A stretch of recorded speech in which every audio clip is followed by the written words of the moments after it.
नासिन खानपुर महर बरसा primary school हाजी सोनू काज़ी जी इमारत जो कम मुकम्मल न थियण सबब शागिर्दनि जी तालीम सख्त मुतासिर थी वई आहे। उन हवाले से तफ़सील ॾिसूं था नवाब मीराणी जी हिन रिपोर्ट में।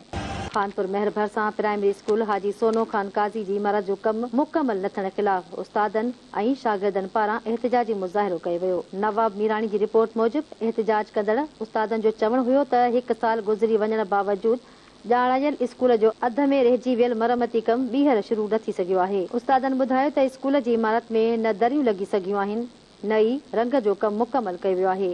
मुज़ाहिरीन जो चवणु हो त स्कूल जो तामीराती कम अध में रहिजी वञण सबब ॿारनि जी तालीम सख्त मुतासिर थी रही आहे। स्कूल जे मरमती कम जो ठेकेदार राब्तो करण ते फोन बि नथो खणे। स्कूल में पियल सामान जो पहिरो ॾेई परेशान थी विया आहियूं। उस्तादनि तालीम खाते जे आला इख्तियारनि खां मुतालबो कयो आहे त ॼाणायल स्कूल जो मरमती कम जल्द मुकम्मल कराए ॿारनि जी तालीम खे बहाल कयो वञे।